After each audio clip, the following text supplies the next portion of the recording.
Yes.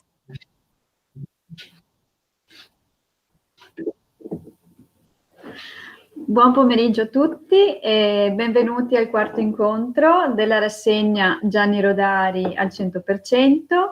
È un progetto realizzato dal Polo Bibliotecario di Castelfranco Veneto in collaborazione con i lettori di Leggere per Leggere e l'associazione La Scuola del Fare, che oggi sarà protagonista di questo incontro. Do quindi il benvenuto a Enrica Bucarella ed Elia Zardo, che tornano a parlarci di Rodari dopo 10 anni dalla mostra L'errore del maestro, realizzata sempre a Castelfranco, della Scuola del Fare e di Roberto Morello, che è stato nostro ospite al secondo incontro di questa rassegna. Oggi Enrica Bucarella ed Elia Zardo indagheranno la figura di Rodari come intellettuale, giornalista, attento osservatore della politica e della società, per farci scoprire la sua idea di infanzia, i suoi modi e metodi, capaci di suggerire ancora oggi attività e giochi da portare a scuola. Lascio la parola quindi ad Elia e buon ascolto, ci vediamo poi alla fine per i saluti finali. Grazie Elisa, un piacere davvero essere qua. Insomma, quando abbiamo pensato a questo incontro, il titolo che è uscito, Enrica, è stato Gianni Rodari, parole per pensare, parole per fare. Eccolo qua. Allora chiederei a Luca di entrare nella prima diapositiva, così diciamo qualcosa anche su questo nostro titolo, perché volevamo che uscisse la visione del bambino, la visione della scuola di Rodari, il modo di apprendere del bambino, il gioco, il fare in prima, insomma un sacco di aspetti che magari adesso andiamo meglio a puntualizzare, Enrica, noi che siamo insegnanti e che siamo... sì, infatti nella scelta di questo titolo abbiamo voluto mettere la nostra esperienza di insegnanti, quindi l'appartenenza al mondo della scuola, il riscontro diretto della sua scrittura e dei suoi suggerimenti nella classe e con i bambini, dove abbiamo presentato la figura di Gianni Rodari e le sue opere, cercando sempre di realizzare questa sua dualità, questo duplice aspetto che caratterizza i suoi scritti e le sue opere, del gioco di parole e allo stesso tempo della riflessione su messaggi e significati. Gianni Rodari è sempre agito su questi due aspetti. Non ha mai, come dire, trascurato neanche nel gioco delle parole, nel gioco delle filastrocche, nella leggerezza delle sue composizioni, non ha mai trascurato di infilarci sempre quel messaggio che faceva parte delle sue idee, delle sue scelte di vita, del suo pensiero politico e del suo impegno sociale. Anche poi ci siamo chiesti, ma quanto è frequentato, conosciuto Gianni Rodari dai nuovi insegnanti, da chi frequenta l'università in questi anni? E allora riporto un'indagine fatta da Raimonda Morani dell'INDIRE, l'Istituto Nazionale di Documentazione, Innovazione e Ricerca Educativa, che ha fatto questa sua indagine su 20 programmi di formazione per la scuola primaria in giro per le varie università, dal 2014 al 2018.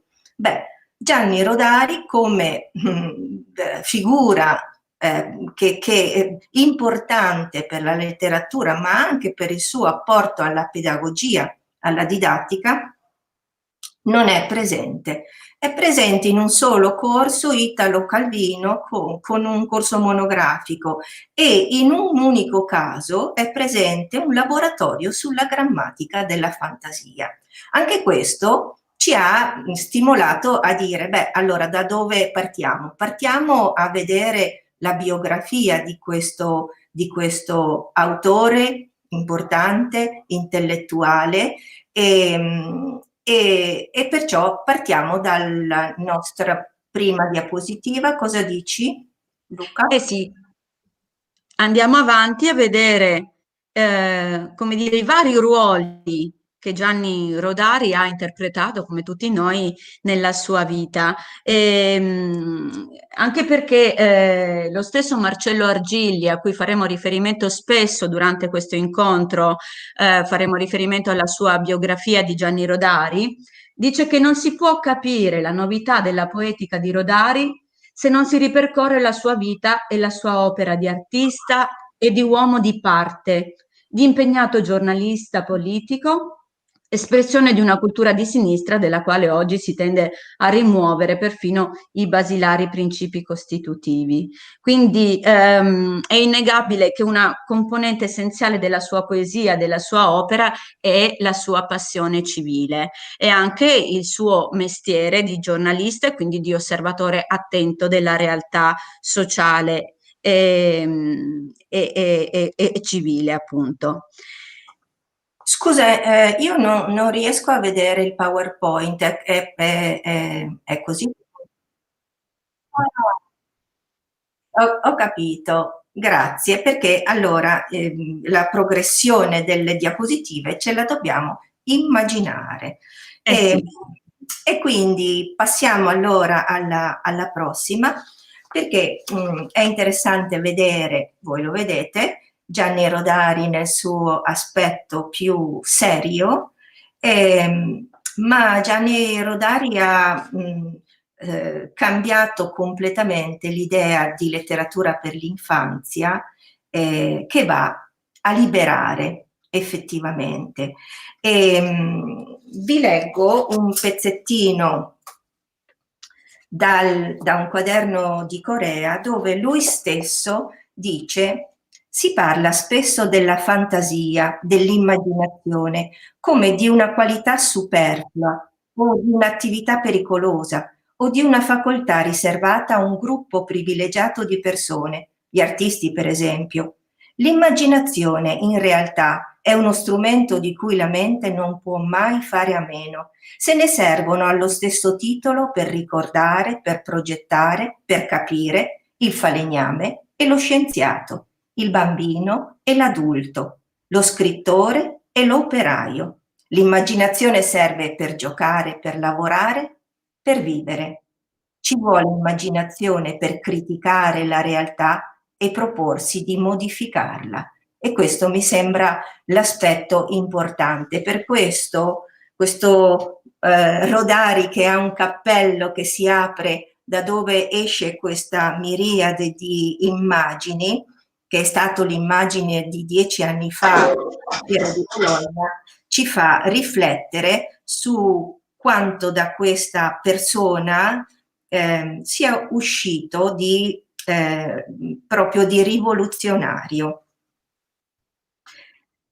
Partiamo da due biografie, da una biografia veramente fatta nel 1900, pubblicata nel 1990 a cura di Marcello Argilli, amico e collaboratore di Bruno Munari, che riporta anche aspetti della vita personale, privata, molto particolari. E la seconda di Pino Boero, che abbiamo avuto ospite e che rivedremo anche fra poco in un video a conclusione di questa prima parte, Una storia, tante storie, che invece analizza tutta la parte di produzione dei suoi libri e dei contesti in cui sono stati pubblicati.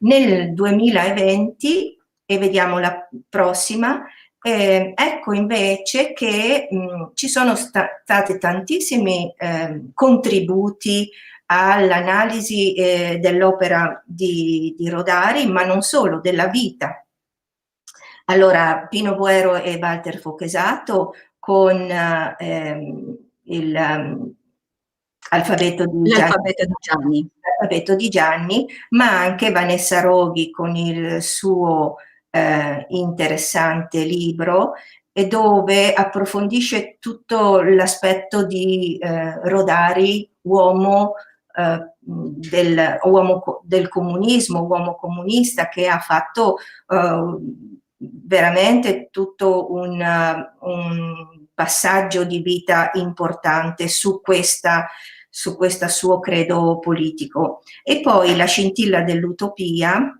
di Alice Bigli, che invece anche qua fa un lavoro collegato con i bambini e Rodari e la scuola, e come tantissimi dei suoi temi sviluppati durante tutta la sua poetica si possono riprendere utilizzando tanti libri che sono usciti dopo e che ci sono, come per esempio la nostra,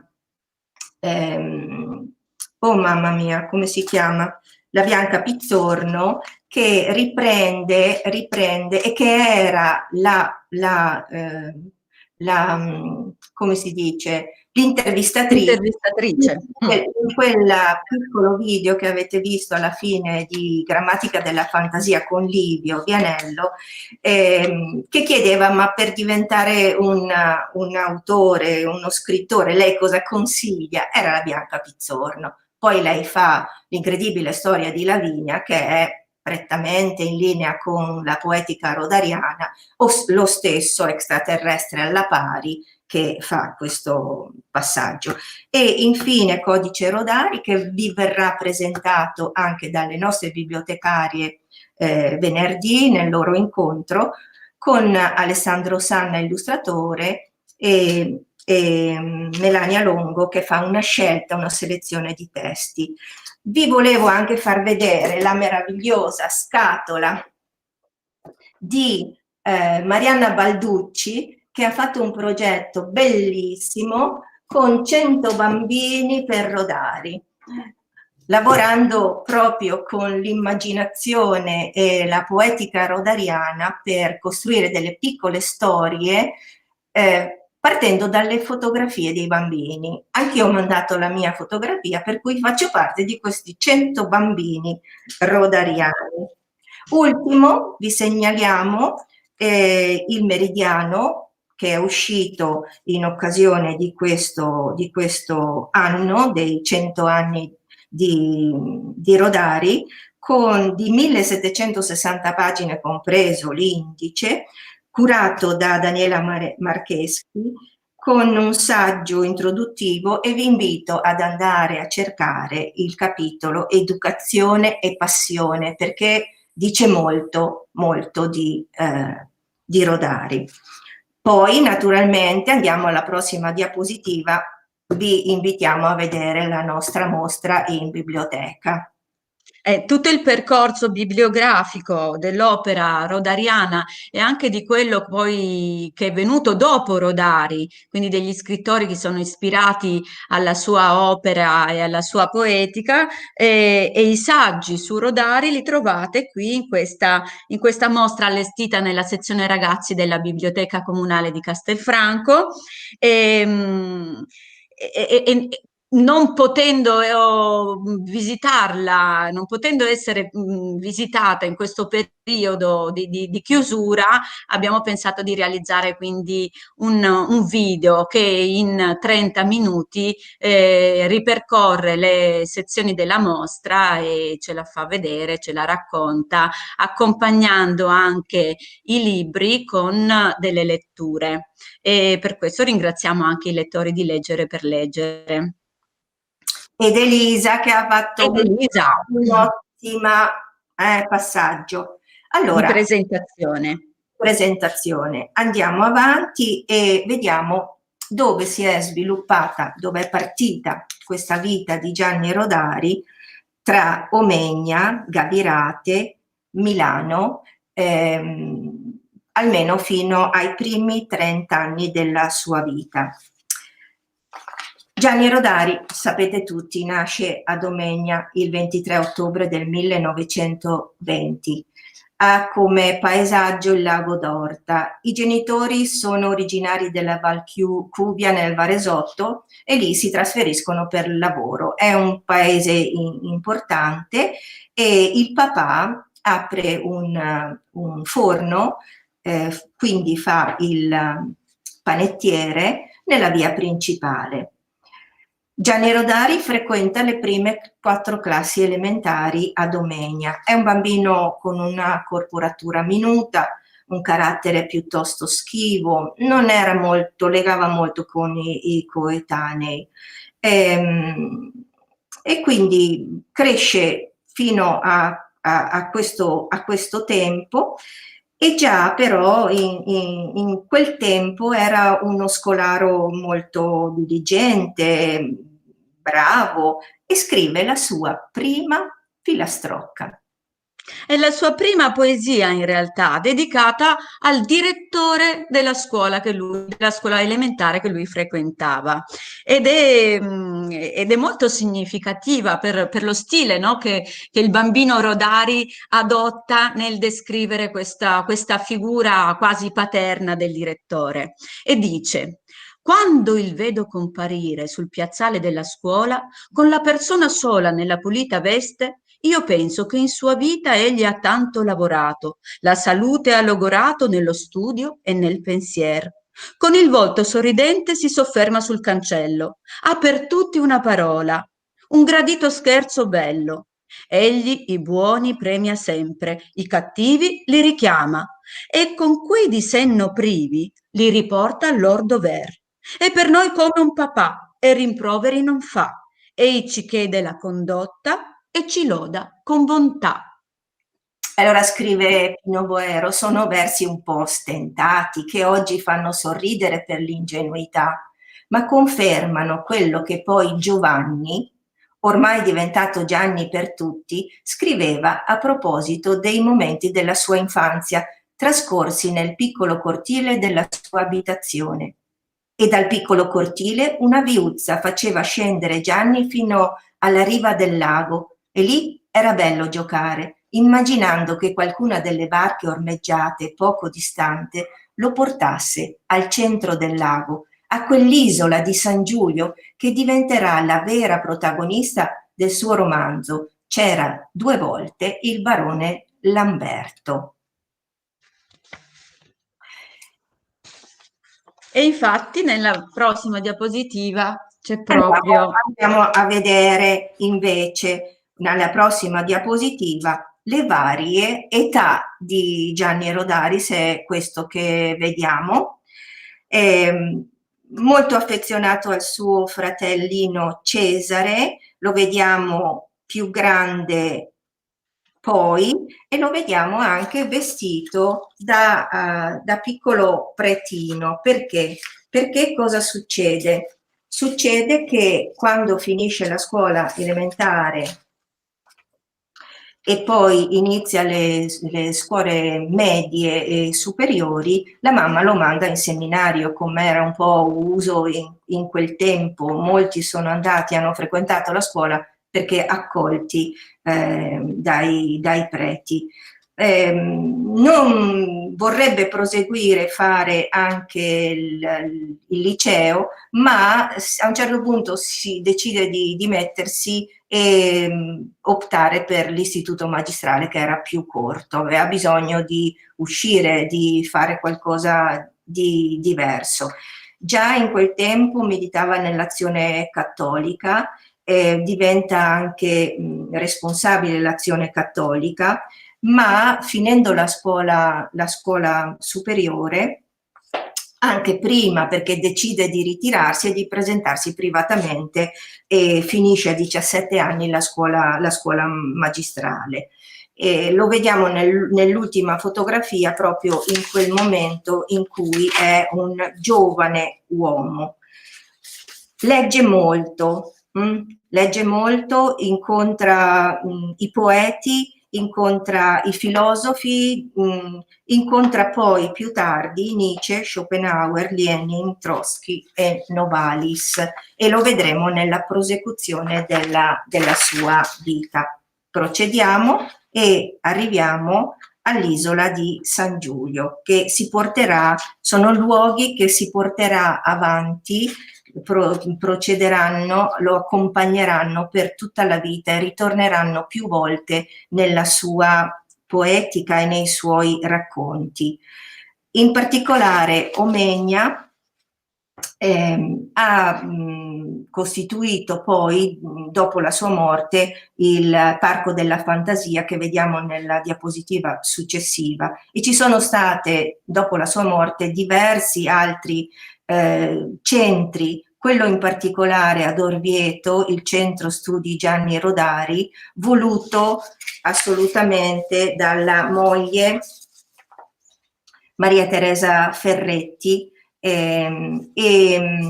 presieduto da Tullio De Mauro e condotto dal direttore Mario Di Rienzo. Mario Di Rienzo è venuto 10 anni fa, e anche 10 anni fa era venuta Maria Teresa Ferretti a visitare la nostra mostra e a raccontarci di Rodari. Oggi non so più come sia gestito Tullio De Mauro, non c'è più, la nostra Maria Teresa ha 93 anni, e Mario Di Rienzo forse si è un po' ritirato, ma c'è un sito comunque che raccoglie i libri di Gianni Rodari, come vedete nella diapositiva. L'altro importante è assolutamente il Centro Risorse Educative e Didattiche di Pontedera. Ve ne ha parlato anche Roberto Pitarello nel momento in cui ha parlato di Mario Piatti. Loro hanno un centro molto attivo, hanno realizzato diversissimi convegni, e vedremo poi nei libri, troveremo anche in particolare con Mario Piatti, che si è occupato molto della musica e dei saperi artistici, e ha prodotto una serie di libri dedicati a questa parte. Proseguiamo e ritorniamo alla scuola di Gavirate per andare avanti nella nostra biografia, dove Rodari continua le sue scuole elementari. È importante, significativo, se voi andate a cercare questo video che riporta la giovinezza, tutti gli anni della giovinezza a Gavirate, perché è stato veramente un luogo di formazione per lui.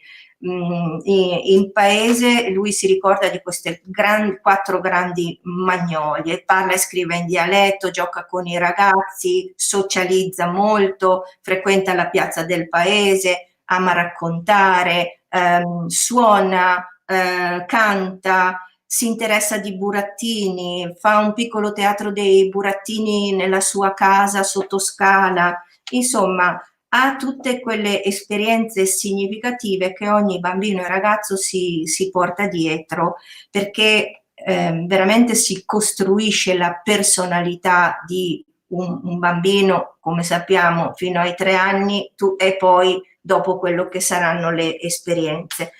Resta sempre una persona timida, se volete, riservata in quel tempo, ma assolutamente di compagnia, e i racconti in questo senso che lui è veramente una persona che gioca con l'ironia e con il riso, ce ne sono tantissime. Peraltro è serissimo nell'impegno sia politico che sociale e civile, e ce lo dimostra passo passo. Andiamo avanti e ci fermiamo. Sì, nella prossima diapositiva invece vediamo la stazione di Gavirate, perché alla morte del padre Gianni Rodari si trasferisce appunto a Gavirate e per un certo periodo è ospite della zia, la sorella della madre, e lo zio è capostazione. Quindi lui frequenta questa piccola stazione e ne rimane affascinato, e questa sua passione per i treni la ritroviamo come argomento ricorrente anche nelle sue filastrocche. Addirittura nel suo primo libro pubblicato con Einaudi, Filastrocche in cielo e in terra, c'è una sezione che si intitola Un treno carico di filastrocche. E parlando di questo treno e di queste stazioni, Gianni Rodari, come al solito, ci mette dentro il suo messaggio. Ah, se io fossi il padrone del treno, certe sere quando è pieno, certe sere piovose e grigie che i bimbi dormono sulle valigie, e tu vedi solo un fagotto, ma è un piccolino nel suo cappotto, e un marinaio sul pavimento dorme e sogna il suo bastimento. Io, biglietto o non biglietto, li manderei tutti in vagone letto, darei loro una bella cabina con la cuccia pulita e caldina, e a cullarli ci penseranno le ruote che vanno, che vanno, che vanno. Dall'altra parte lo ritroviamo con un signore maturo, con un orecchio acerbo.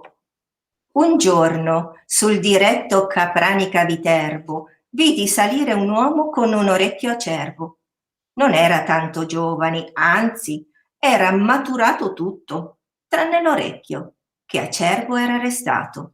Cambiai subito posto per essergli vicino e potermi studiare il fenomeno per benino.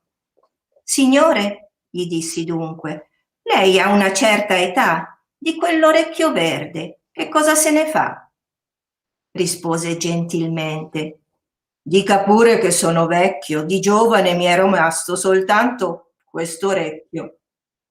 È un orecchio bambino, mi serve per capire le voci che i grandi non stanno mai a sentire.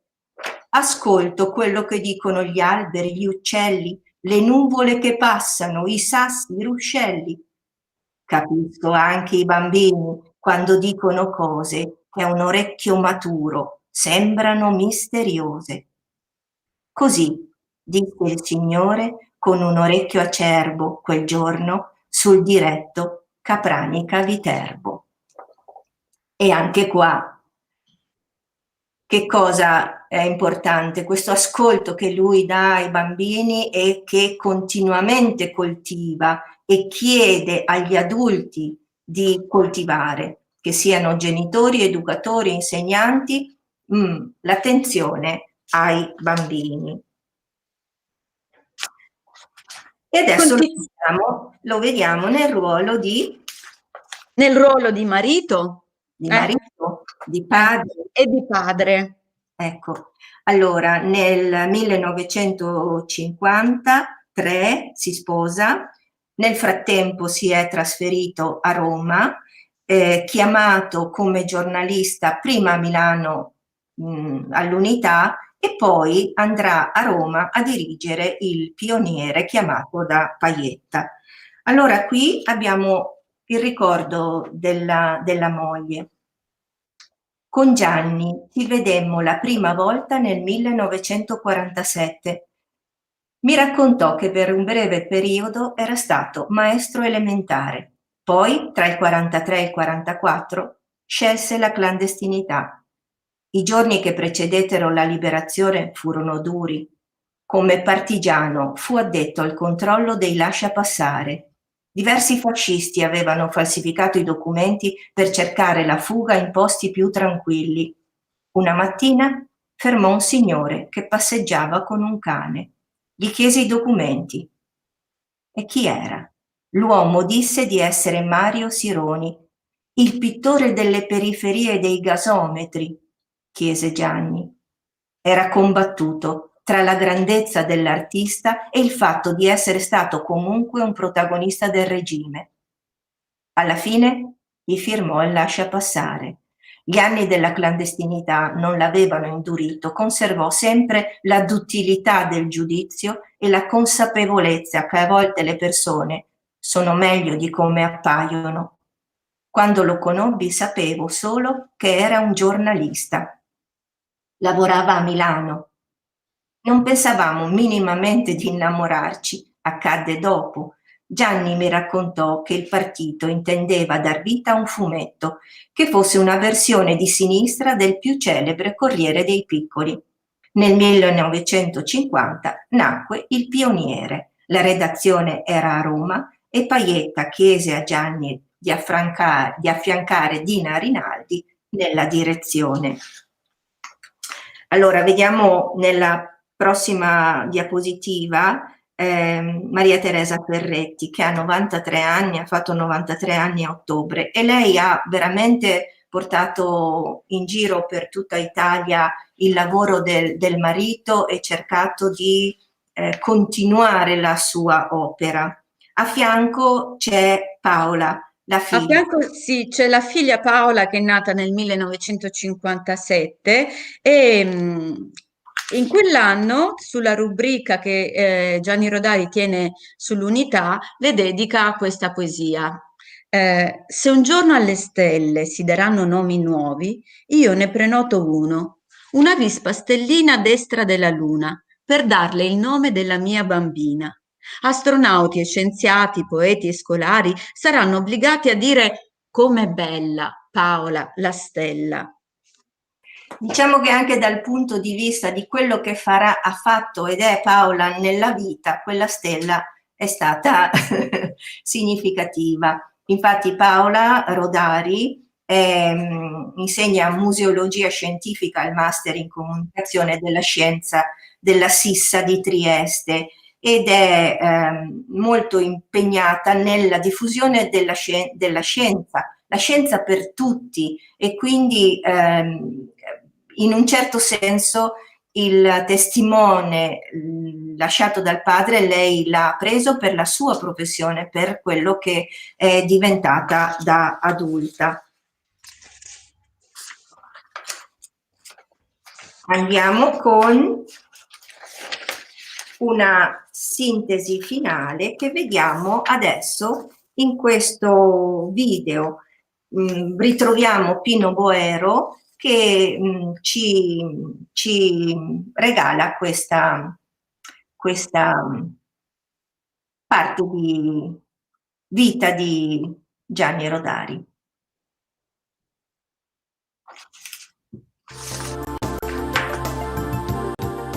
Benvenuti a TG1 Persone. Che cosa spinse Gianni Rodari a scrivere opere memorabili per l'infanzia? Forse fatti avvenuti quando egli stesso era un bambino, o magari l'insofferenza alla superficialità che talvolta condiziona l'atteggiamento degli adulti verso i più piccoli. Certo, il suo esempio ha cambiato profondamente la letteratura per ragazzi. Rodari però si considerava uno scrittore per tutti e temeva la banalizzazione del suo lavoro. A 100 anni dalla nascita ecco un ricordo dell'autore di Grammatica della fantasia.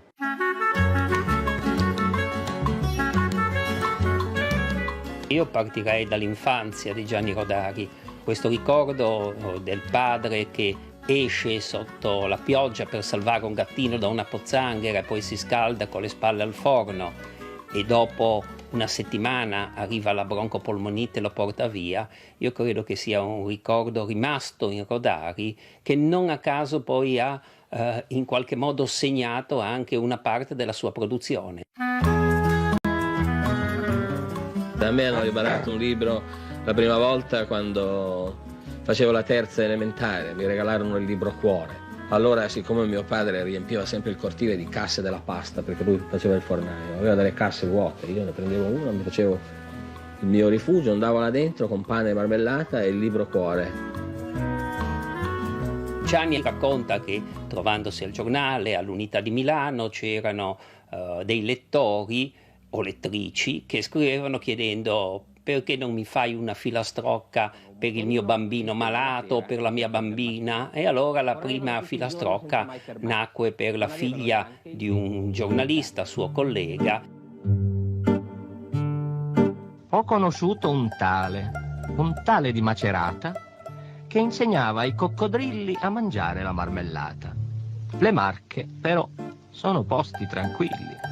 Marmellata ce n'è tanta, ma niente coccodrilli.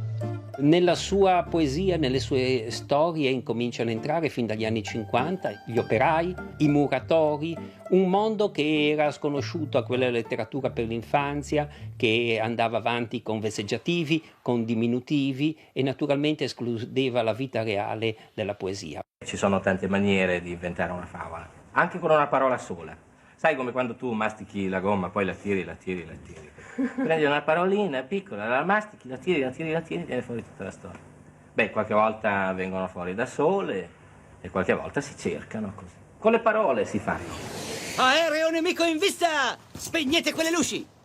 Che io mi possa mangiare mezza barba se quello non è Scarafoni! Quando gli chiesero, ma lei, scrittore comunista, come si regola, visto che è uno scrittore di fantasia, uno scrittore surreale, come si regola nei rapporti con il famoso realismo socialista? E Rodari rispose semplicemente che si poteva essere buoni marxisti o buoni comunisti o buone persone di sinistra pur sperimentando le tecniche del surrealismo. Per fare un tavolo ci vuole il legno. Per fare il legno ci vuole l'albero. Indubbiamente però ha sempre un po' patito Rodari di questa considerazione generale e a mio parere errata che la letteratura per l'infanzia sia una cosa facile, che la letteratura per l'infanzia sia appunto una letteratura di serie B. Ovviamente non è vero, Rodari l'ha dimostrato con i fatti.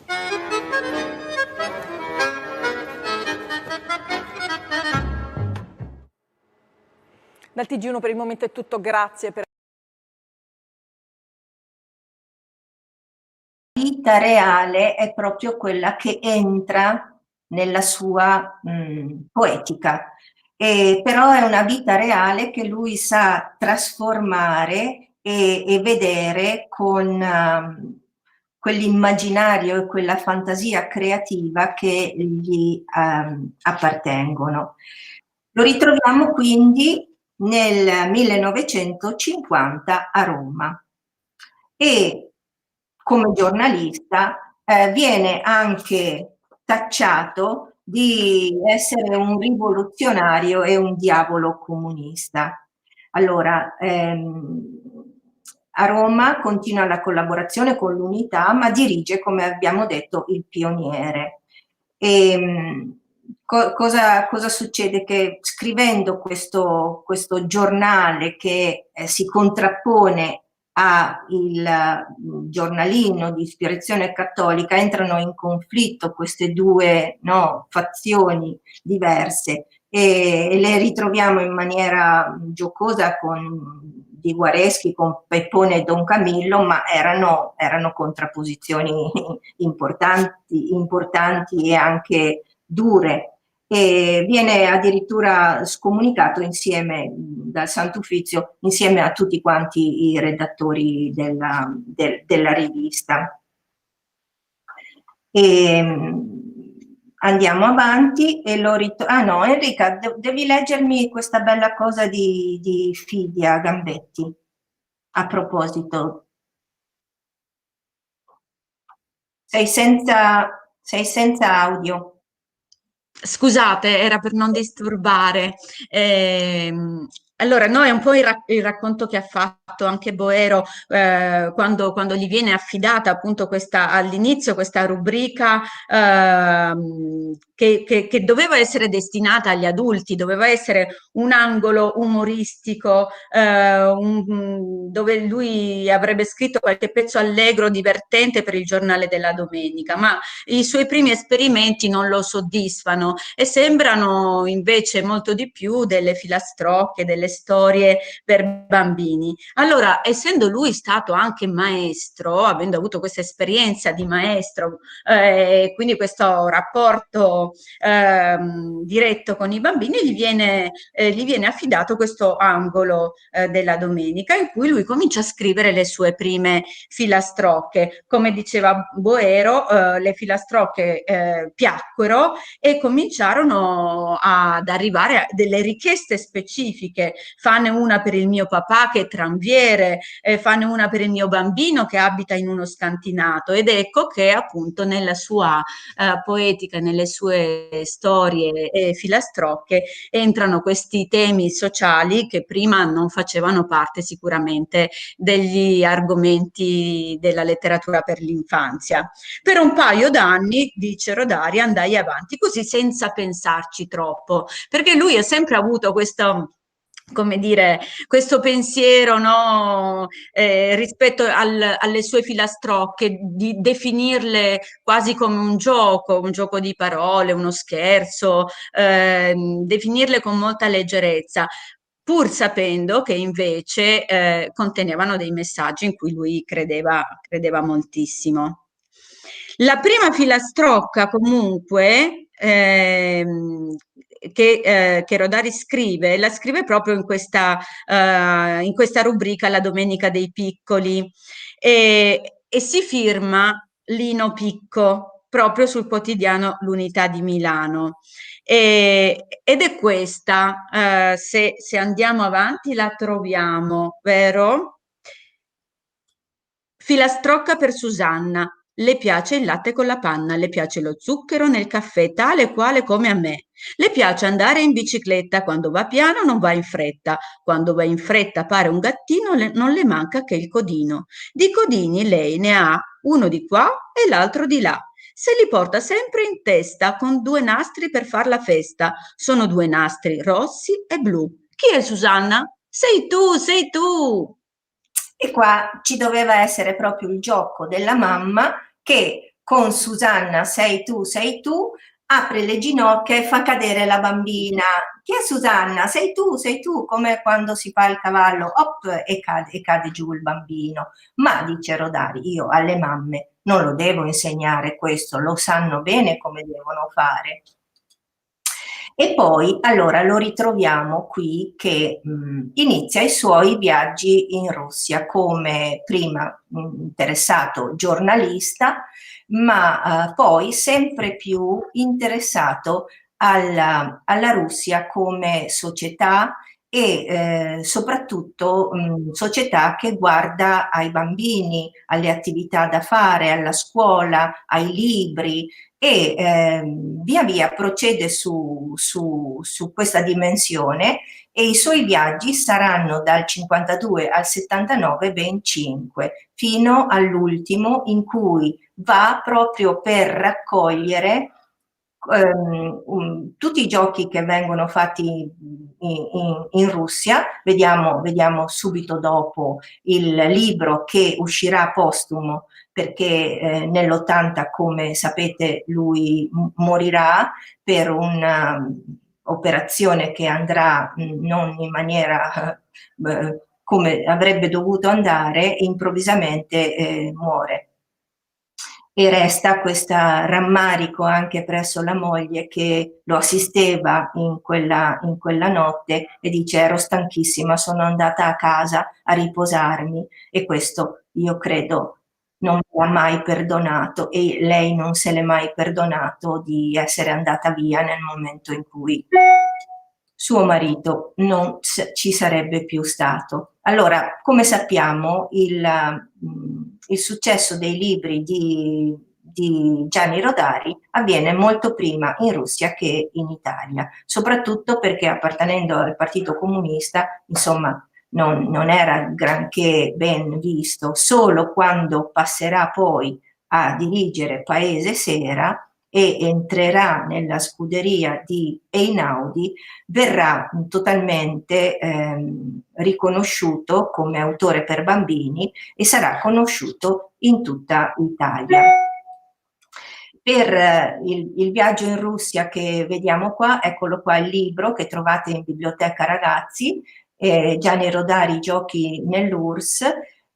Lui fa un viaggio da agosto a ottobre andando in giro per tutta la Russia. Qui sottolineati vedete tutti i posti che ha visitato da sud a nord, e annota sistematicamente nel suo diario con più riprese durante il giorno, le ore alle 14, alle 17, è interessante perché a un certo punto dice: far mandare a Giulia i libri di Mario Lodi, più il mondo, testi pedagogici che continuano la linea della grammatica della fantasia, che ha avuto più recensioni di tutti i libri tradotti da lingue straniere in russo. Ed è bellissimo leggere queste pagine, i dettagli, come osserva la realtà, come la annota. Andiamo avanti alla prossima diapositiva e vediamo proprio che fa un censimento dei giochi dei bambini e scrive la campana, come si chiama, come viene chiamata da loro, come in altri modi. La lippa, c'è il rialzo, noi in dialetto dice spusa in aria, scappa in aria, con varie, le figurine, no, le biglie, no, saltare la corda, sì, e così via. Una bella lettura sarà quella anche di questo libro. Quindi, quante parole per pensare ci ha lasciato Gianni Rodari in questa sua vita di uomo, di padre, di appassionato di politica, di appassionato testimone del suo tempo.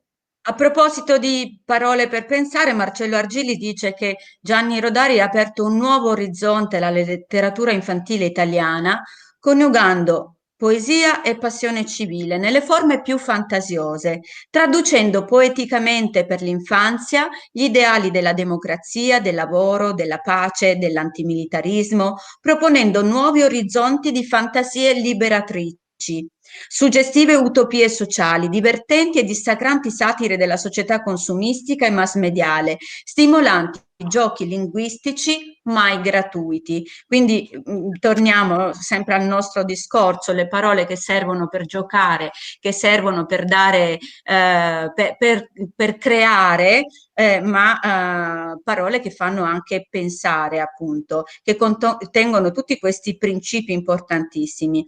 In Rodari le parole pace, solidarietà, amicizia, lavoro non sono soltanto protagoniste delle sue filastrocche, che non sono luoghi comuni o espressione di generici buoni sentimenti, ma incarnano reali e profonde convinzioni ideali. Rodari aveva paura un po' di questo sentimento, come dire, nei confronti delle sue poesie, delle filastrocche, aveva paura che fossero considerate degli scritti moralistici, però ammetteva sicuramente che avessero una morale robusta, che nascessero da un pensiero molto profondo.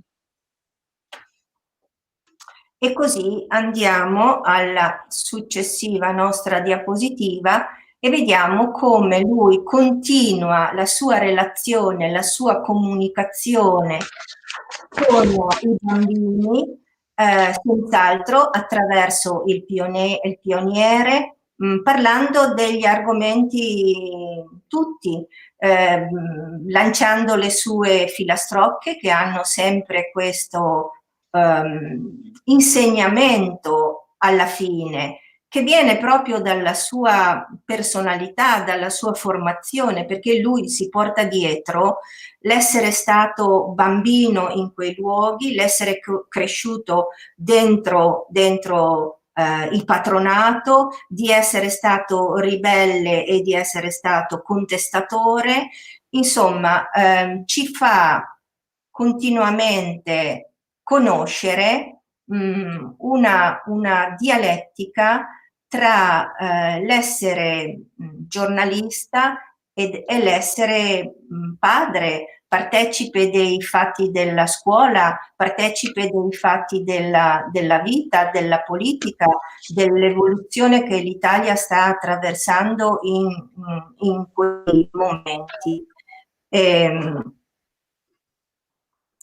qui lo ritroviamo senz'altro come protagonista di una trasmissione radiofonica che, raccogliendo poi tutte queste sue storie che va a raccontare, diventerà il libro Tante storie per giocare.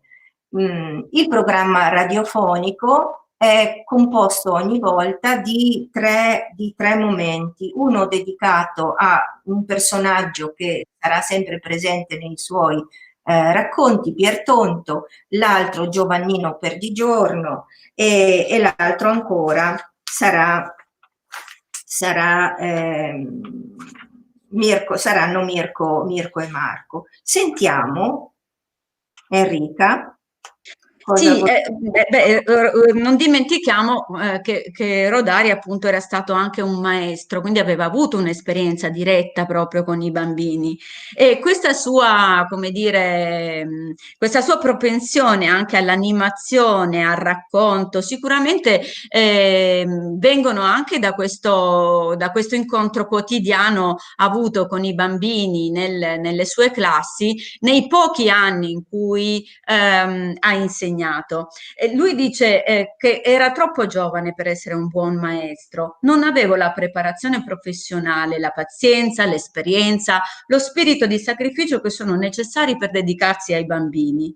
A quell'età, come tutti i giovani, mi dedicavo soprattutto a me stesso, ai miei studi, alle mie letture, alle mie fantasticherie. Spero almeno di essere stato però un maestro divertente.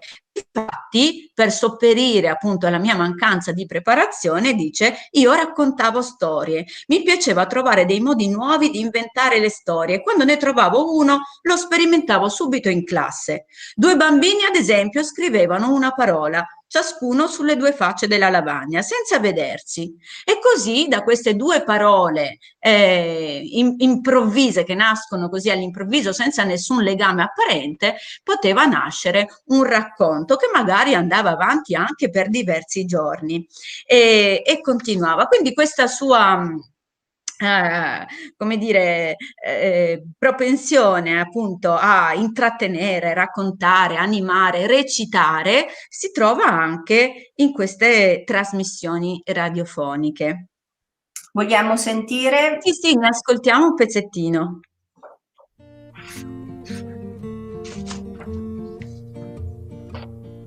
Tante storie ti voglio narrare, tante storie per giocare, quando non ne so più, me le racconti tu. Tante storie ti voglio narrare, tante storie per giocare, e quando non ne so più, me le racconti tu.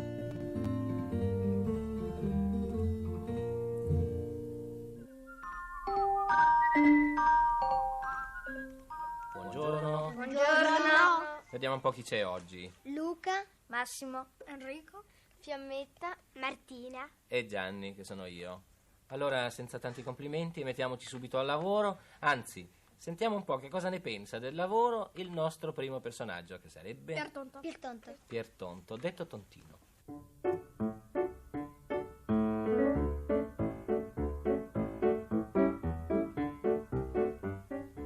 Questa sera Piertonto, dopo cena, si è accucciato in una poltrona e se ne sta lì zitto zitto ad ascoltare i discorsi dei genitori. È interessante sentir parlare il papà e la mamma. Parlano di tante cose, cose da grandi, cose importanti. Sei un po' stanco, vero? Non più del solito. Forse hai fatto male ad accettare quel nuovo impegno. Ma che vuoi, non potevo dire di no. Del resto un piccolo guadagno extra ci fa comodo. Già. Tra l'altro, sai, credo che dovremmo deciderci a cambiare lo scaldabagno. È invecchiato, consuma molta energia. Non credo che uno nuovo costi troppo. Vedi, hai belle sistemato il piccolo guadagno extra. No, dicevo per dire, deciderei tu. D'accordo. Lavorare non mi dispiace. E poi sai anche tu come dice il proverbio. Il lavoro nobilita. Piero è colpito da questo nuovo proverbio e comincia subito a fantasticarci su. Se lo porta a letto, ci pensa mentre si addormenta, ci pensa ancora mentre va a scuola succhiando un cioccolatino.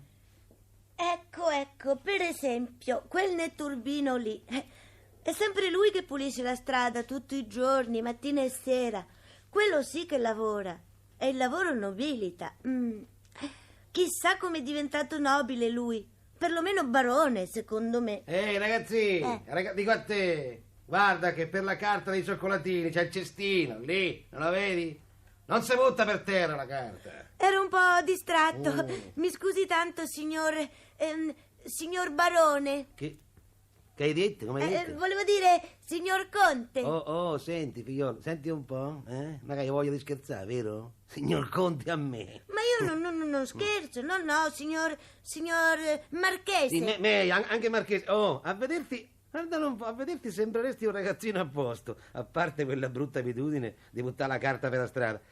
Guarda, io poi sono un uomo tranquillo, paziente, anche a me mi va da ridere di tanto in tanto. Però adesso gira al largo, gira, perché sennò con sta ramazza io te la... Ma perché, signor Duca? Dai. Non è forse vero che il lavoro nobilita? Lo ha detto il mio papà. Senti, te la do io la nobiltà, brutto, moccioso, insolente, maleducato.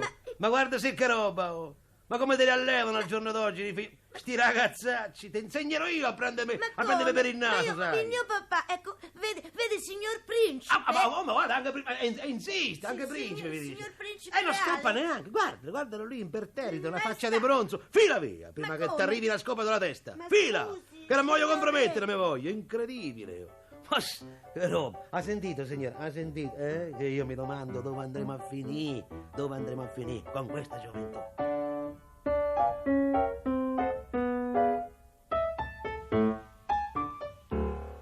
Dunque, secondo voi, Piero scherzava, voleva prendere in giro il netturbino? Gianni Rodari è un animatore straordinario. Lui fa tutte le voci, fa l'attore, fa le voci imita i dialetti di tutta Italia, si butta nel gioco e nella relazione, soprattutto con i bambini con cui ama interloquire. Ha piacere che gli fanno domande, li provoca, li prende in giro e dopo li riprende, ha sempre questo atteggiamento così. Piertonto, Giovannino, Mirko e Marco poi riproducono anche quelle che sono le sue provocazioni per dire inventiamo le storie, inventiamo. Sì, e sono bambini che mettono sempre in discussione le certezze e i punti fermi degli adulti, no? L'adulto che crede di essere saggio e dice il proverbio e il bambino che invece mette in discussione tutto quanto perché prende il proverbio alla lettera e lo applica nella sua vita, trovandosi quindi in queste situazioni surreali che Rodari ama raccontare. E Giovannino, tra l'altro, entra a far parte anche con i viaggi di Giovannino Perdigiorno della collana Tanti Bambini curata da Bruno Munari, che vediamo qui in questa edizione, in questa sua prima edizione del 1973. Esatto. E poi subito dopo andiamo a vedere, allora vedete che siamo già negli anni 70, 60, fine degli anni 60-70 e qui dirige il giornale dei genitori, quindi lui progressivamente si interessa sempre di più alla famiglia, alla scuola e poi vedremo con l'incontro con il movimento di cooperazione educativa come procederà. Nel giornale dei genitori pubblica i 9 modi per insegnare ai ragazzi a odiare la lettura e infatti lui dice: non si nasce con l'istinto della lettura, si tratta di un bisogno culturale che può essere innestato nella personalità infantile. Operazione quanto mai delicata, perché il solo paragone che sopporta è quello dell'innesto di un nuovo senso. Il senso del libro, la capacità di usare il libro come uno strumento per conoscere il mondo, per conquistare la realtà e per crescere. Dei 9 modi ne ha parlato anche Roberto Pittarello, lo ritrovate nella Scuola di Fantasia e l'altra cosa importante che vorrei dirvi adesso è il discorso della passione che lui mette in tutte le cose e che chiede ai genitori. Intendo per passione la capacità di resistenza e di rivolta, l'intransigenza nel rifiuto del fariseismo, comunque mascherato, la volontà di azione e di dedizione, il coraggio di sognare in grande, la coscienza del dovere che abbiamo come uomini di cambiare il mondo in meglio, senza accontentarci dei mediocri cambiamenti di scena che lasciano tutto com'era prima. Quanto è vero quello che stiamo sentendo anche oggi. Il coraggio di dire di no quando è necessario, anche se a dire di sì è più comodo, di non fare come gli altri, anche se per questo bisogna pagare un prezzo. Rimane la necessità, il dovere di comunicare ai nostri figli non solo il piacere della vita, ma la passione della vita, di educarli non solo a dire la verità, ma ad avere la passione della verità, eccetera.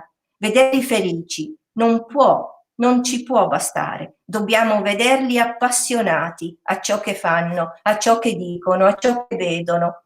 Quando è dunque il momento di renderli non solo testimoni attenti, a questo ci pensano loro, anche se si fingono distratte, ma partecipi delle cose di questo mondo. E in che modo partecipi? Con quali atteggiamenti di fondo? Dico che oggi più di prima, oggi più che mai, i nostri figli hanno bisogno di esperienze che destino in loro quella che ho chiamato la passione. Esperienze, non discorsetti, perché le parole non possono sostituire l'esperienza. Allora, attraverso il giornale dei genitori vuole senz'altro trasmettere anche questo messaggio. Sì, e un'altra parte, Elia, che vale la pena segnalare, un articolo scritto dalla parte del bambino in cui Rodari ci presenta ancora una volta, la sua idea di bambino e soprattutto la sua idea di scuola, di quanto la scuola può fare per i bambini. Condividiamo un pezzettino di questo articolo, in cui Rodari dice: ogni bambino, bisognerebbe accettarlo come un fatto nuovo, con il quale il mondo ricomincia ogni volta da capo. Questa è la cosa principale che dovrebbero insegnare ai genitori i manuali per l'educazione in famiglia e ai maestri i trattati di pedagogia e di didattica. Solo una disposizione del genere può giustificare poi tutti i discorsi che si fanno sui diritti del bambino, sulla scuola su misura del bambino, sul bambino produttore e creatore anziché consumatore. La scuola su misura non può essere descritta una volta per sempre in un modello da realizzare e ripetere. Può nascere solo come scuola che rinnova continuamente il suo modello, interpretando sempre di nuovo le esigenze, i suggerimenti diretti o indiretti, la cultura spontanea, i bisogni di quei dati bambini, di quel dato bambino, in quell'anno e in quel giorno. E poi ammette Rodari che questo costa una fatica terribile, però dice che è la sola necessaria. Il concreto nell'educazione è il bambino, non è il progetto educativo, non è il programma scolastico, non è la tecnica didattica in sé. E naturalmente tutto questo non fa altro che mettere in discussione ancora una volta l'idea che le idee degli adulti. Gli adulti dovrebbero prima di tutto rieducare se stessi e questo sarebbe la premessa di ogni attività educativa. Una cosa molto difficile da accettare. In un'impresa educativa il programma non dovrebbe essere l'elenco delle cose che ci proponiamo di ottenere dai bambini, ma di quelle che dobbiamo fare noi adulti per essere utili a loro. E poi dice che all'educazione in casa e a scuola bisogna avere il coraggio di pensare senza guardarsi indietro, senza pretendere di vedere in avanti, ma in presa diretta con i bambini e con la loro volontà di crescere. E finalmente troviamo Gianni Rodari, scrittore per bambini.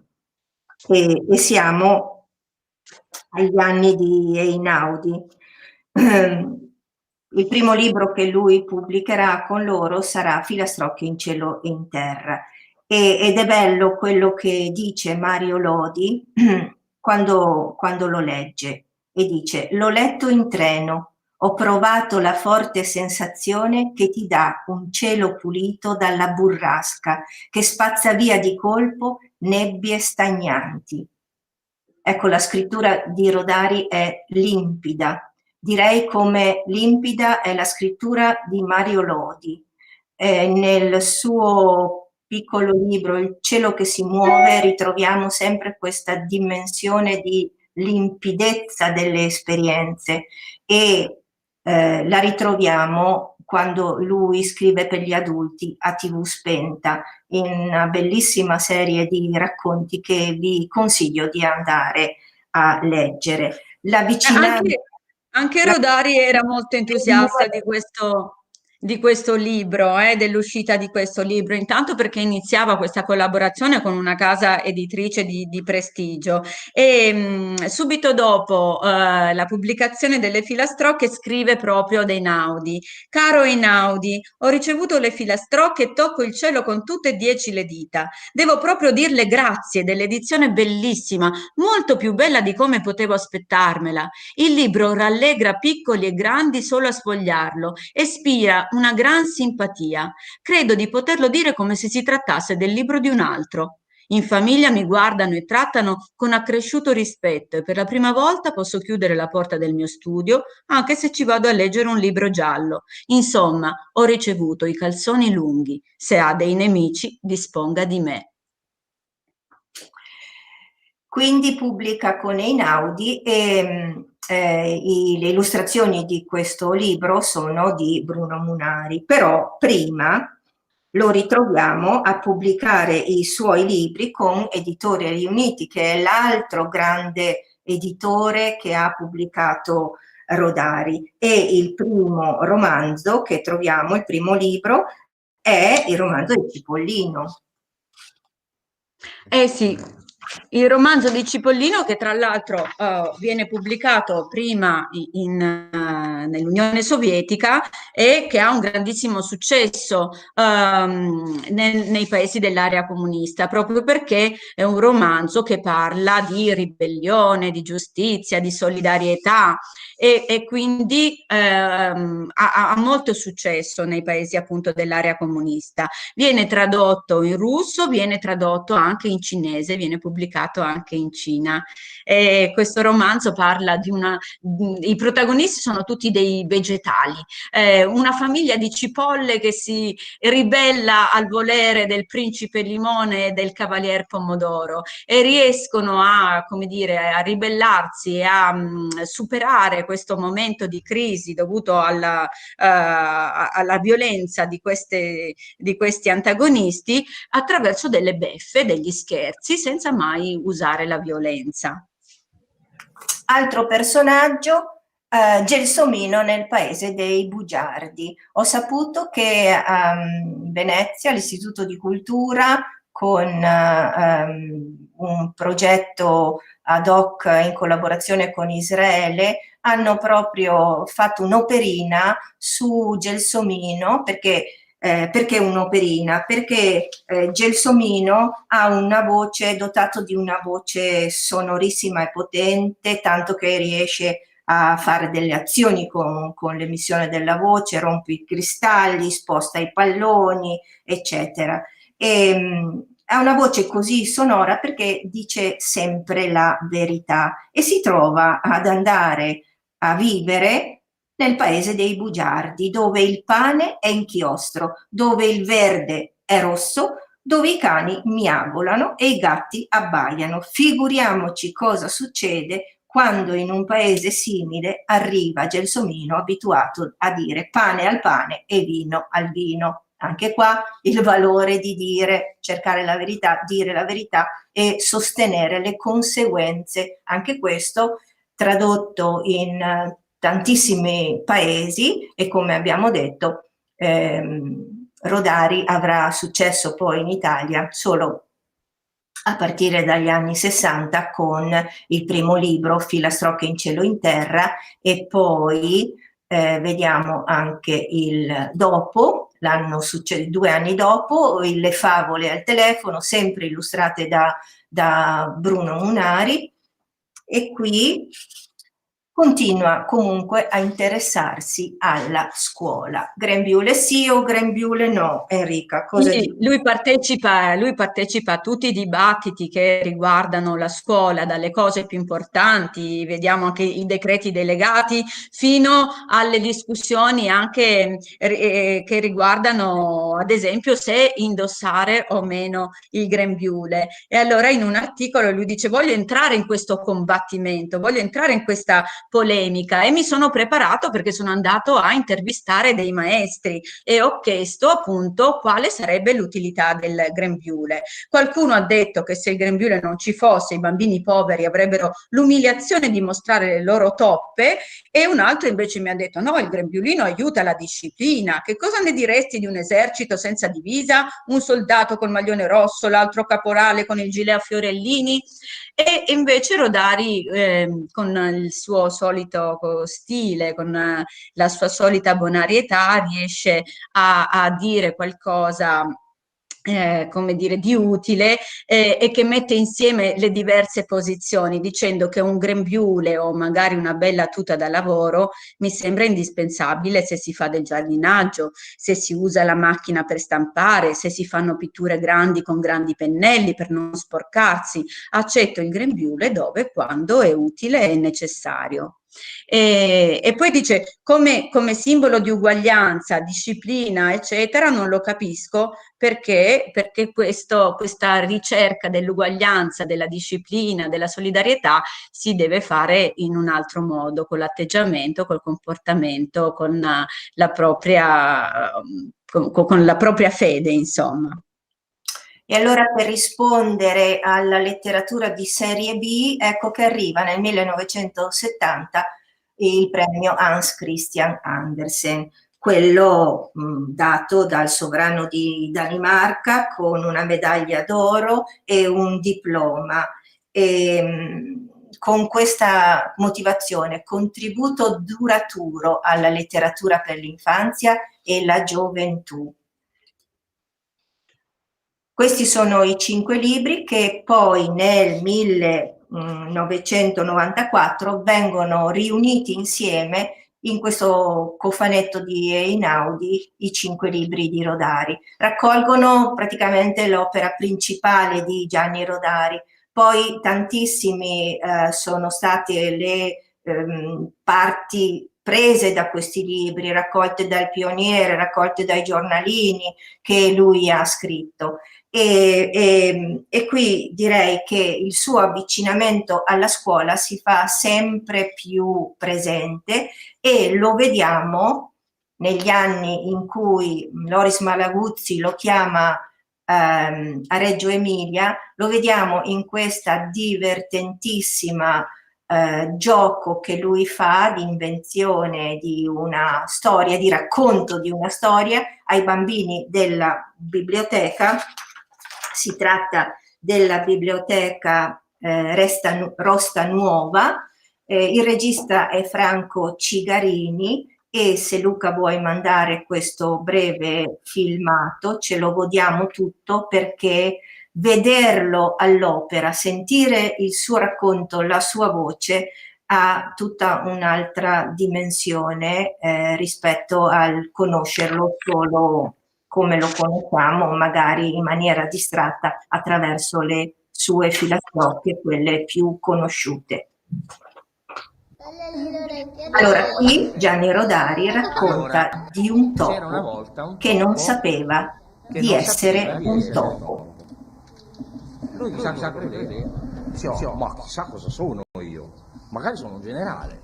Lui dice: no, un generale no, non ho i gradi. Dice: magari sono un leone. Si toccava, dice: no, un leone no, perché non ho la criniera. Dice: ma ho idea che sono un elefante. Poi si tasta qua l'elefante. Non ho la proboscide, non sono un elefante. Ma ho idea che sono un coccodrillo. Si guarda la bocca. Non era un coccodrillo perché non c'ha tutta quella bocca lunga, tutti quei denti. Dice: ah, ho capito, forse sono una mucca. Ma perché non c'ha la codina piccola? C'ha la codina piccola, la mucca. Non c'ha le corna. Poi non ha le corna. Insomma, non sono una mucca. Allora guarda dentro nello specchio, dico, specchio, bello specchio, dimmi tu che cosa sono. E lo specchio che cosa gli fa vedere? Un topo, perché lui guardava nello specchio e ha visto un topo. Dice, ma come io? Un topo? Ma che offese sono da fare? A me mi dite topo? A me topo non me l'ha mai detto nessuno. Prende un martello, spacca lo specchio in 100 pezzi. E dopo guarda dentro in ogni pezzetto. E cosa c'era dentro in ogni pezzetto? Il topo. Certo. Lui ha spaccato lo specchio in 1000 pezzi e adesso c'erano 1000 topi. Uno dentro ogni spezzettino di specchio. Allora lui ha detto, adesso ho capito chi sono. Sono il re dei topi. Perché? Perché lui credeva che tutti quei topi che c'erano dentro nei pezzettini di specchio fossero degli altri topi veri, i suoi servi, i suoi sudditi. E invece era sempre la sua immagine, no? Era sempre lui. Questo topo non capiva mai niente. E insomma la storia è finita che lui credeva di essere il re dei topi. Si è messo una corona di ravanelli in testa e ha fatto il re.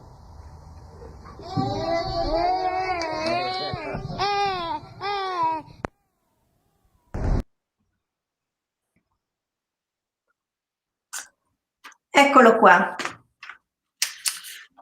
La sua relazione con i bambini è sempre vivace ed è incredibile come lui vestito completo, giacca, cravatta e gilet interagisce con i bambini. Allora siamo alle parole per fare, e le parole per fare sono il fare dei bambini, è senz'altro il giocare.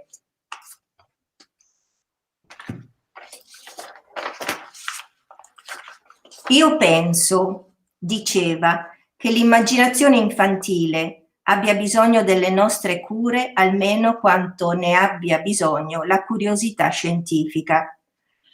A Rodari piacevano le grammatiche e dunque le regole, le imposizioni, le costrizioni, i meccanismi di funzionamento. Sapeva che la regola è indispensabile per trasgredire alla regola, che l'ordine è necessario per avere il disordine, che la consuetudine fa da humus all'innovazione. Usava la lingua come un bambino usa la scatola di costruzioni, che assembla i pezzi in forme sempre diverse, con accostamenti anche arditi, in un gioco infinito di combinazioni, che nascono dal giocare con i moduli in un rimescolamento costante dell'operazione, darsi delle regole e con il meccanismo divertimento senza limitazioni. Ogni gioco, quando viene fatto con le costruzioni e quando viene fatto con la lingua per evocare immagini, che cosa ha bisogno?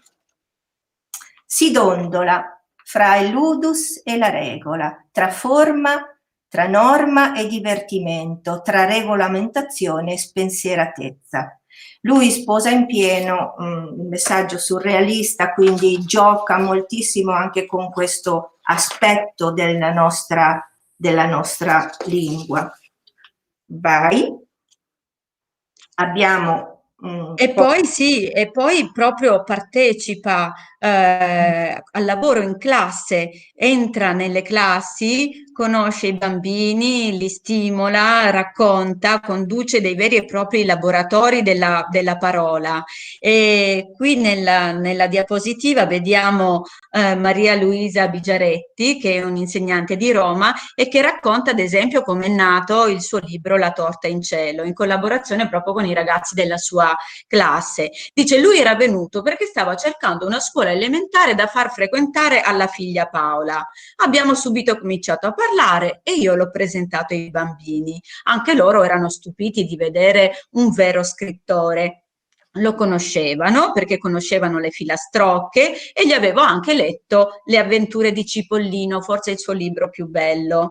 E quindi presero subito confidenza, iniziarono a fargli vedere i loro lavori e Rodari si interessava di tutto, sfogliava i quaderni, leggeva, faceva domande e se gli chiedevano qualcosa lui non rispondeva mai direttamente, ma metteva in condizione i bambini di rispondere e questa era un'arte. Non dava mai delle delle risposte dirette, ma li faceva sempre ragionare, li stimolava proprio nel ragionamento e nell'immaginazione. E i bambini si divertivano moltissimo perché ogni sua risposta era una barzelletta, una filastrocca inventata lì per lì. Non si trattava di un dialogo, ma di un vero e proprio gioco linguistico. E poi Rodari chiese il permesso a Maria Luisa di ritornare perché aveva delle idee che voleva realizzare.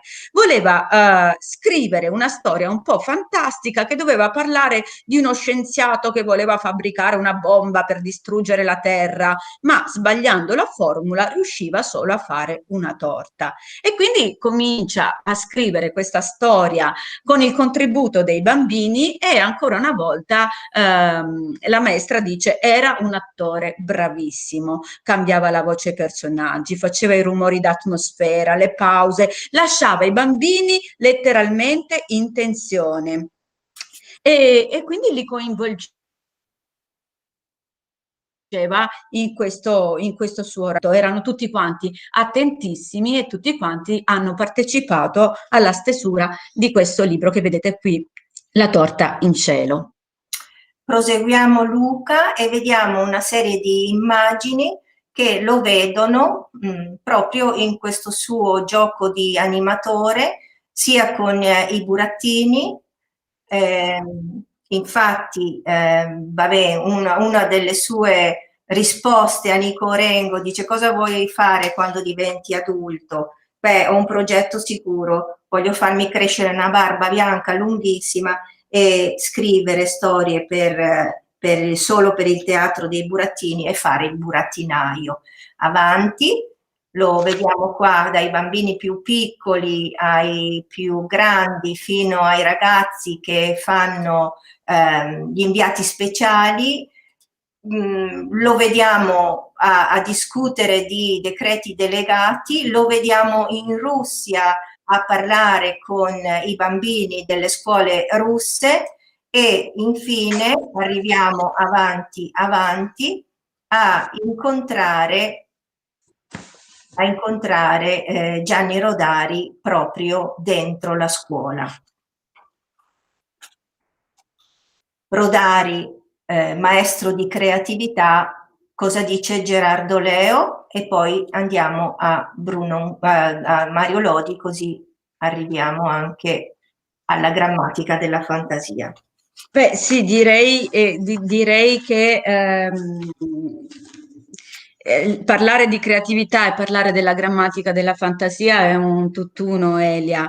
Per quanto riguarda Gianni Rodari, la creatività significava soprattutto la stimolazione del pensiero divergente. A un certo punto Rodari dice: bisogna che io mi distingua, bisogna che io mi faccia un po' dei nemici.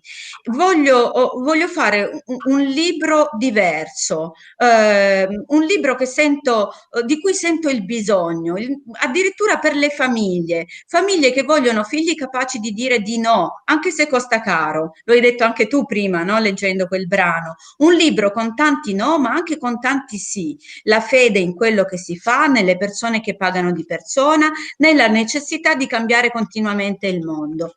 E forse questo libro è proprio la grammatica della fantasia, perché è un libro che ha offerto una serie di strumenti anche per cambiare la scuola, per cambiare la famiglia, per dare un nuovo ruolo al bambino. Un bambino creatore, produttore, ricercatore, invece del tradizionale ruolo passivo che fino a quel momento aveva avuto nella scuola. E dice ora ha di fronte agli audiovisivi.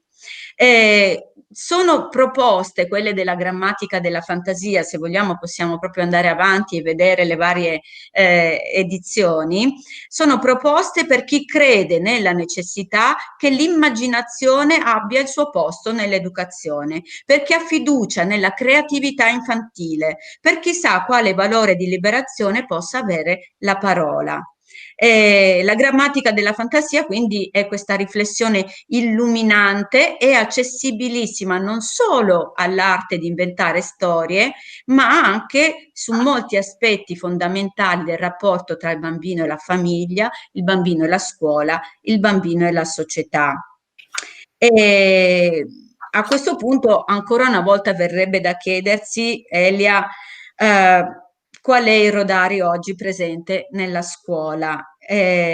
Perché dobbiamo ammettere che forse la grammatica della fantasia non è stata poi così applicata e così utilizzata dai maestri. C'è stato un periodo molto lungo in cui le opere di Rodari sono scomparse dalla scuola e anche oggi si utilizza pochissimo la fantastica, gli stimoli rodariani non sono presenti quotidianamente. Come dicevi tu all'inizio, anche si vede dal risultato anche, no, di quella statistica che citavi, persino nella formazione dei nuovi maestri, dei nuovi educatori, la figura e l'opera di Rodari non sono presenti con quella prevalenza e con quell'importanza che meriterebbero.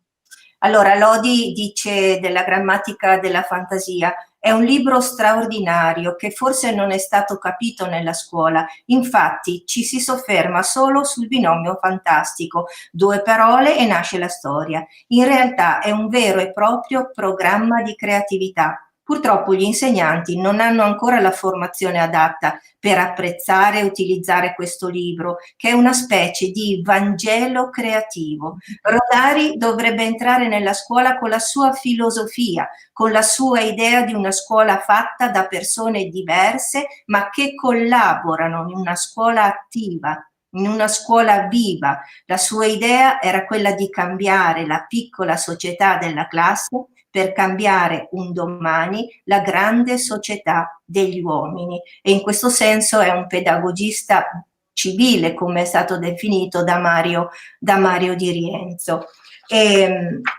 Andiamo a proseguire. Il sasso nello stagno lo conoscete tutti, ma vorremmo chiudere con le parole e la voce di Gianni Rodari, che ci dice nel suo incontro a Reggio Emilia di formazione degli insegnanti, perché piano piano alla fine diventa formatore, perché il cambiamento vero avviene quando c'è una formazione degli insegnanti, e se vogliamo cambiare la scuola, noi che siamo Scuola del Fare, associazione che fa la formazione, diciamo, bisogna ripartire dalla formazione.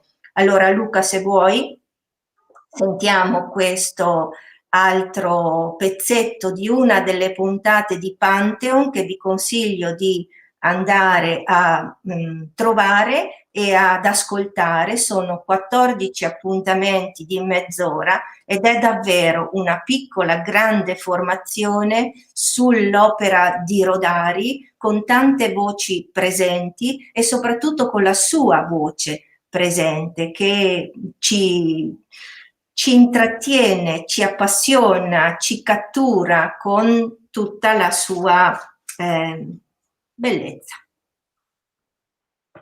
Sta fermo. Sta zitto. Non mettere i gomiti sulla tavola. Non essere distratto. Guarda dove metti i piedi. Sta attento a non rovesciare l'acqua. E non cercare la penna. E non perdere i pastelli. Non giocare in cortile. Non correre sulle scale. Non fischiare. Non sbattere le porte. Non strusciare le scarpe. Non prendere calcisassi. Sta buono perché la mamma ha il mal di testa, perché la maestra ha il mal di testa, perché la zia ha il mal di testa, perché la portiera ha il mal di testa.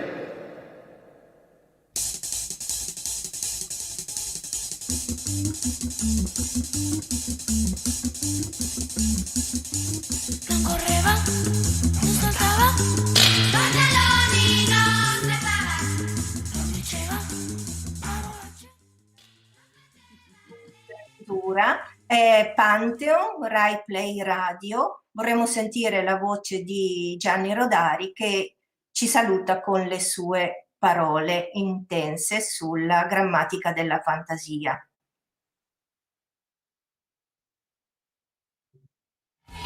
Sì, tranquillo. Rimediamo. Allora, voi sapete che Gianni Rodari non ha scritto canzoni, ma per esempio Sergio Endrigo ha chiesto a Gianni Rodari di dargli delle poesie, delle filastrocche, e Gianni Rodari gli ha dato una ventina di filastrocche. Sergio Endrigo con vediamo. Con Bacalov. Eccola, grazie. Le ha musicate e sono diventate Ci vuole un fiore, un long play in 33 giri con bellissime storie. La fantastica però non tanto si accontenta di scoprire i meccanismi reali dell'immaginazione, secondo me, quanto di diventare una tecnica dell'immaginazione. Però, come dico, non farò io questa teoria completa, che non sono in grado di fare da un punto di vista teorico. Possiamo avere, secondo me, degli scopi più limitati. Parlare di alcuni sistemi per inventare storie per i bambini. Sistemi utili a insegnanti, a genitori, a chiunque abbia a che fare con i bambini. Sistemi trasferibili poi nei vari linguaggi, perché quando uno inventa una storia la può poi usare o per il teatro o per i burattini o per qualsiasi altra cosa. Sistemi facilmente comunicabili a tutti, al limite anche ai bambini. Per esempio i bambini di scuole elementari maneggiano abbastanza bene alcuni dei sistemi che io vi illustrerò e che ho provato anch'io nelle scuole elementari e poi anche nelle scuole medie. Più in generale mi pare che sia utile e giusto recuperare a una pedagogia popolare la dimensione della immaginazione come strumento di una espressione totale, come strumento liberatore. E in fin dei conti tutto ciò che è nuovo appartiene più al domani che al passato. Allora deve appartenere anche a noi.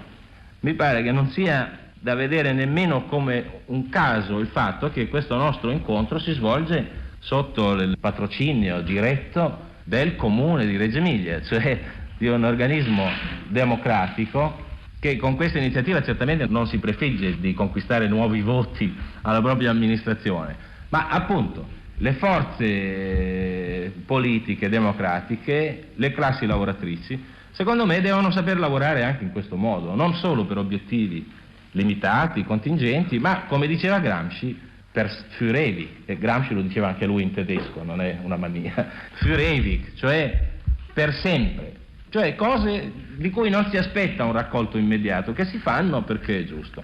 L'egemonia credo che si costruisca anche trovando dei campi su cui lavorare senza chiedere un interesse immediato. Tutte le possibilità della parola a tutti. Questo è in fondo quello che noi vogliamo fare. E partiamo senz'altro da un primo gruppo di tecniche inventive, usando gli strumenti necessari senza preoccuparci di definirli. Per esempio noi useremo la parola immagine, useremo la stessa parola parola. Che cos'è una parola? Che cos'è un'immagine? Questo non ci interessa. Ci interessa di usare sperimentalmente questi strumenti, se poi alla fine riusciamo anche ad avvicinarci a qualche principio, tanto meglio.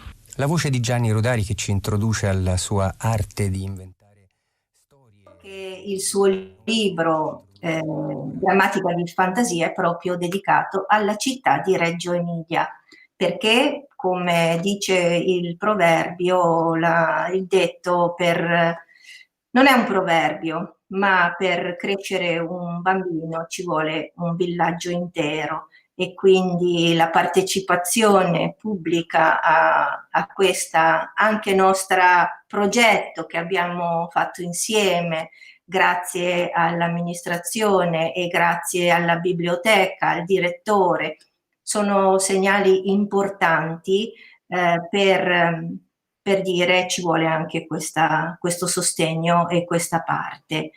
Grazie. È stato bello sentire direttamente dalla voce di Gianni Rodari la famosa frase tutte le possibilità della parola a tutti. Quindi anche con questa frase importantissima ci salutiamo.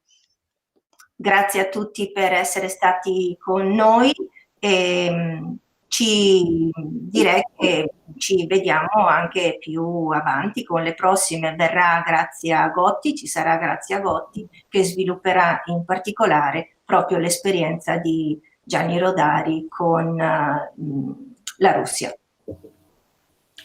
Sì. Grazie e buonasera.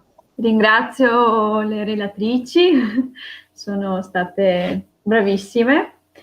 E sì, come ci siamo più volte detti, Gianni Rodari, scrittore per bambini, è una definizione riduttiva e questo incontro è stato proprio illuminante da questo punto di vista, perché avete fatto proprio una carrellata sulla sua vita, sulle sue passioni. È molto interessante, bellissimo, come diceva Enrica, anche sentire proprio la voce di Rodari, leggere le proprie cose e anche vedere Rodari tra i bambini. Infatti sono sempre affascinata dalla capacità di Rodari di dare proprio al bambino un nuovo ruolo e anche questa sua proprio voglia di entrare in contatto con i bambini, di cercare appunto i bambini.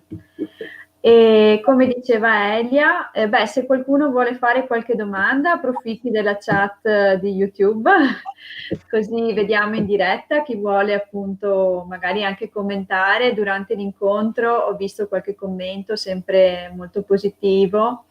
E se qualcuno vuole anche chiedere qualcosa ad Enrica ed Elia, insomma, siamo qui. E come diceva Elia, appunto, noi ci vediamo giovedì con il prossimo incontro, sempre alle 17:30. Sarà con noi Grazia Gotti e con lei, appunto, parleremo di Rodari e del suo ultimo viaggio in URSS. E quindi anche diciamo della seconda grammatica della fantasia che appunto Rodari non è stato poi più capace di completare, di portare a termine. E vediamo se c'è qualche domanda. Vi porto i saluti anche del direttore che questa sera non è riuscito a collegarsi, però mi ha mandato un messaggio, insomma vi saluta. Salutiamo e ringraziamo anche tutti i partecipanti perché anche oggi sono stati tantissimi e se non ci sono domande noi ci salutiamo. Ringrazio ancora Enrica ed Elia e ci vediamo giovedì pomeriggio. Noi ringraziamo te e tutti quelli che ci hanno ascoltati. Grazie a voi e guardate il video della mostra che abbiamo preparato anche se non c'è. Ma c'è. Sì, se avete l'opportunità, noi abbiamo caricato sulla pagina Facebook della biblioteca il link per andare a vedere il video della mostra che sta riscuotendo grande successo. Bene, a giovedì, grazie a tutti. Buona serata a tutti.